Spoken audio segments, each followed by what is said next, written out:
Welcome to the Star Trek Critic, where we analyze each episode like it was a school project, starting with 100 points, then 1 point deducted for each error, such as continuity errors, plot devices, set errors, or Spock laughing. Today's episode is The Cloud Minders. The Enterprise needs an antidote to cure a botanical plague on another planet, and the civilization here is polarized, with the elite living in the clouds while the miners live on the surface in squalor. There's already some confusion going on as to where they will meet to pick up the Xenite, which causes Kirk to perform the Picard maneuver. The first point is lost for the captain and first officer beaming down together, and another point is lost for not sitting down a science team with them to receive the Xenite and make sure it's the right stuff. Kirk talks about the art they have on Stratos, while Spock contemplates bungee jumping.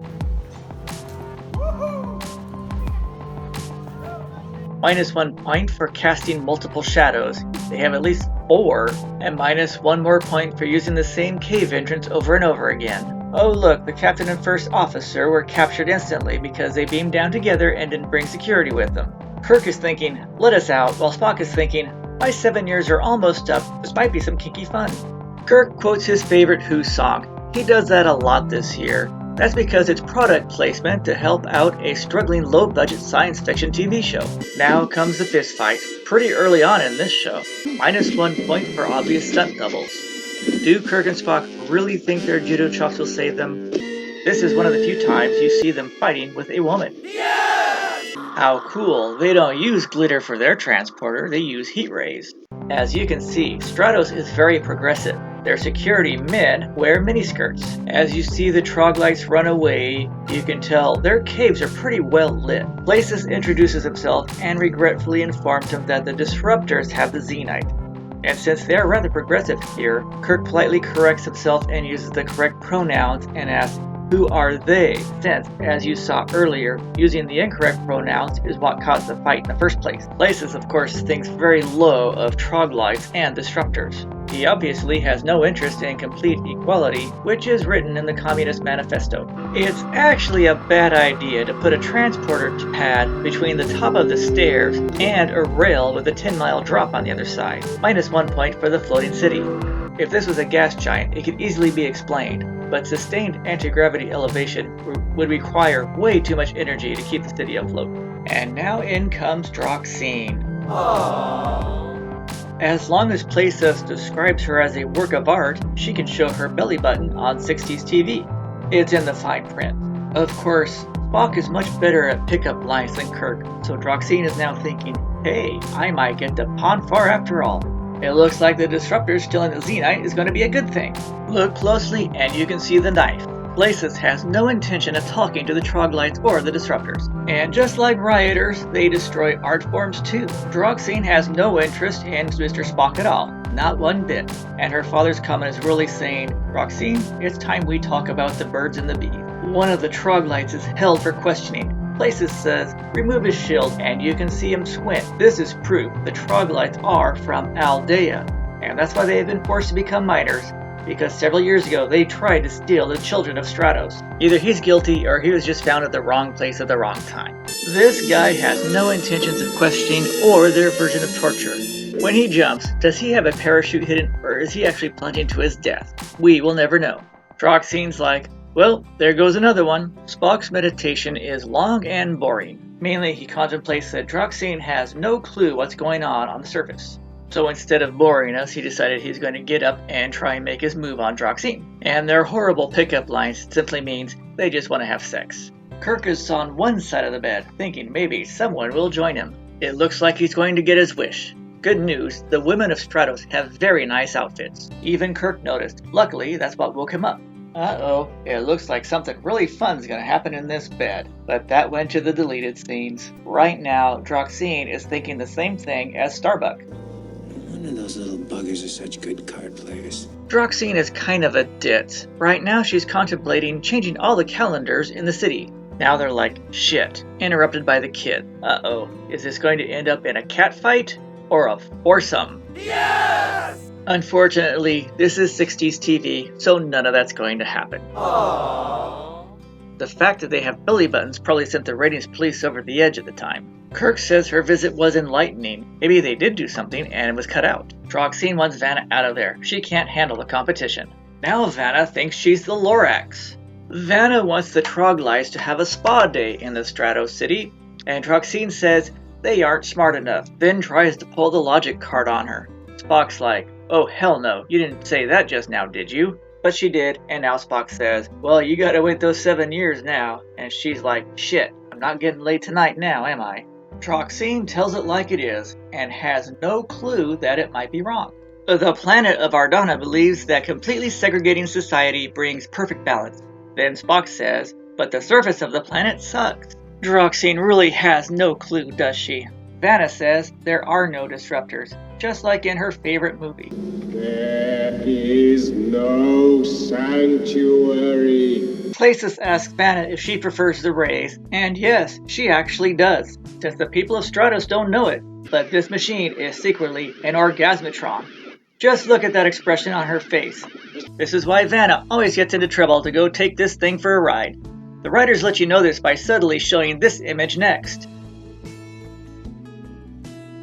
And that's why Troxine doesn't like Vanna, because she never gets to take the torture device for a ride. Kirk sticking his nose in their business is breaking the Prime Directive, so -1 more point. Vanna wants to say, Kirk, you mind your own business, this is the only fun I get. But she can't because she's a little busy getting tortured right now. Places doesn't like anybody on the planet, does he? The secret is out. Kirk wants to take a ride on the Orgasmatron. Kirk then explains Starfleet won't play this game. They won't interfere, but won't do business either. Places doesn't want to play that game either. He's like, it's my way or the highway. And if you don't let me torture my own people, I will rat you out to Starfleet. And she's done. They all go back to their corners. Places doesn't like it when they stand up to him, does he? I normally trash talk captain's logs, but this one mentions that some time has passed. Kirk is patiently waiting to break the Prime Directive. Yes! -1 point here for Dr. McCoy stating that the troglodytes are mentally inferior first, then a minute later saying it's the Xenite gas that's slowing them down.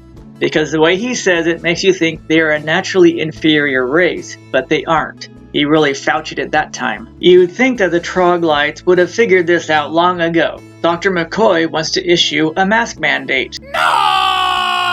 And -1 more point for even bothering showing the mask to Places. They should have gone straight to Vanna on this one, to prove the Federation isn't taking sides with Stratos. Places is currently living in Fantasyland, and is only thinking about himself right now.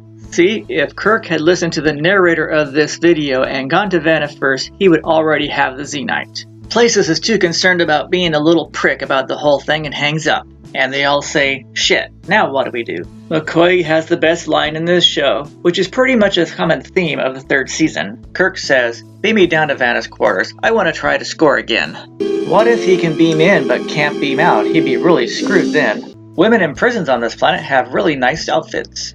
How do they not know this? They've been mining the Xenite for hundreds of years. Kirk tries his hand at making famous quotes. Does anyone know what the symbols on her dress mean? Vanna will only get in the Xenite if he breaks her out of jail. Kirk's like, well, I'll have to think about that. What an asshole. Aren't short skirts rather annoying when you're sitting on cold seats? Vanna insults the guard by saying, ha ha, my dress looks better than yours. Kirk doesn't like the dress either. The next point is lost here. Why bother with a transport pass? Just call Spock and beam down to the location. She just wants to steal stuff. The next point is lost for Kirk not calling the Enterprise or a science team to join him in the caves to help pick up the Xenite, which would have prevented him from getting ambushed by the troglodytes. Kirk is imposing his own mask mandate brainwashing campaign. The troglodytes would be more receptive if he didn't have it on crooked and it didn't look like a weird Pez dispenser. Kirk talks to her like a spurned girlfriend. And I'm going to have to take 1 point for no one on this planet knowing about the Xenite gas after mining it for over 500 years. That's why they have to refine it. You see, if Kirk had listened to me and had them come down with him at the same time, he wouldn't be in this predicament. And now they're going to make him dig with his bare hands without a mask. Up in space, Spock reports he's just going to sit up there and do nothing, so -1 more point. I mean, a planet is dying after all. Kirk digs away while Vanna talks about her mortes and thongs. To kill him or not to kill him? That is the question. Kirk tries to use this to his benefit, but I don't think it's going to work. Look closely. Dirty shirt Now clean shirt in the close-up, so -1 more point. This is interesting. Kirk doesn't use a stunt double when he's fighting with a girl. -1 more point here. Firing straight down a tunnel will not cause rocks to fall from a hole overhead. And he's like, I told you this all along, but you wouldn't listen to me. The next point is lost for Kirk calling Spock to beam Places down. He is clearly breaking the Prime Directive right now. Their mission is to save a planet, not stick their noses in other planets' political problems. They should just mine the Xenite themselves, leave some sort of payment behind, and be done with them. Scotty, on the other hand, thinks it's a great idea to piss off Places. Up in the clouds, Droxine is staring into space. She is very pretty, but in typical Trek culture, the guest actress is a total airhead. Places sees this as an opportunity to kill every troglodyte. Ironically, the actor Jeff Corey was a member of the Communist Party and plays the part of a government official that believes in a segregated society. Is this an underlying message the Trek writers want to tell the viewers, or did he just get the part? We will never know. And just like a communist, he cancels the level-headed thinkers. Scotty makes a remark that there might be something about those two that didn't make it into the show. Makes you wonder what they're going to try right now. And Droxine rambles and rambles and rambles like a starstruck fan, and Places says you need to cancel him too. The guard reports Kirk attacked the other guard and helped Vanna escape. Droxine stands up for Spock, then Places tells her, you need to stop thinking and go play your music. This is a beautiful shot of Droxine, and I think she just red-pilled. And she asks Places, why is he telling her what opinions to have? She just realized, hey, you've been telling me to act like a dingbat all this time. So instead of just stealing the Xenite, they kidnap a political ambassador and hold him hostage. Something doesn't sound quite right about that. The advisor looked mighty angry. No shit, Sherlock. Spock says the captain will employ his diplomatic balm. Obviously, he didn't read the script. And -1 more point for the Xenite gas affecting Kirk and Places too soon. It usually takes them years. Spock and McCoy wonder, can the Xenite be affecting him? Let's take a look. Nah, not one bit. Does Kirk telling them to dig and dig remind you of anything? Places says, don't point that thing at me. Let's fight the old-fashioned way. It will get you better ratings, even though you already got canceled. Kirk says okay, but since you're not a girl, my stunt double will fight you instead, so -1 more point. Vanna is thinking, both of you are morons. You're supposed to be saving a planet, not fighting each other, so picks up the communicator and calls the Enterprise for help. The next point is lost since Kirk started with white dirt all over him but beamed up with black dirt, and none of which was visible on Places' silver outfit. Kirk is so embarrassed he performs the Picard maneuver.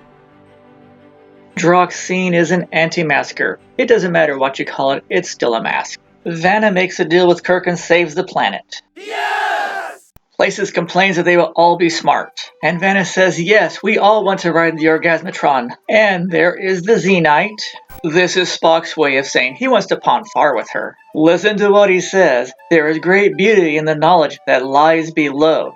We know what he's thinking. Then Spock says there's only one way to really experience it, so Droxine says I'm going down to the mines. But I don't think that's what Spock had in mind at all. Kirk's like, Vanna, let's do one more fight. That was fun. Kirk says the Federation can help in their negotiations and calls it the FBI? Places says, hell no. My instinct is after Kirk and Spock beam away, he's going to be thrown off the edge of the Cloud City. They're really cutting it close this time, aren't they? Here is an awesome shot of 3 works of art. Here is a shot of the hero that saved the planet. And there they go.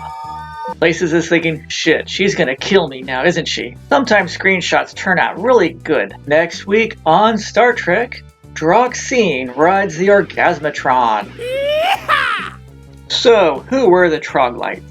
Garth Pillsbury was on Mirror Mirror last year and has 30 screen credits, including Vixen and Super Vixen.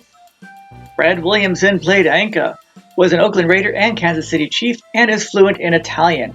He has 103 screen credits to his name, including MASH as Spear Chucker, From Dusk to Dawn, and Super Train. He is also an experienced producer and director.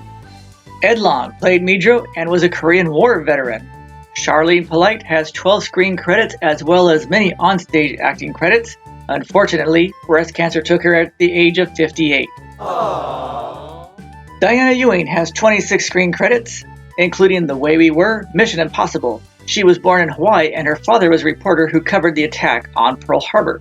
Jeff Corey was a Jewish immigrant from Russia and served in the Navy. He has a whopping 230 screen credits, including Beneath the Planet of the Apes, $6 Million Man, Bionic Woman, and Battle Beyond the Stars.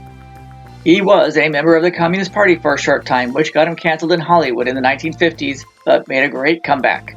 The Cloudminders, which started about a planet suffering from a botanical plague and ended up as a polarized society with a utopian floating city and miners suffering from gas fumes, gets a score of 81%. Thanks for viewing. We're almost done with Star Trek and going on to the animateds. Be sure to check out my other videos and playlists. Click that like button, the share button, and that subscribe button, and I'll see you again soon.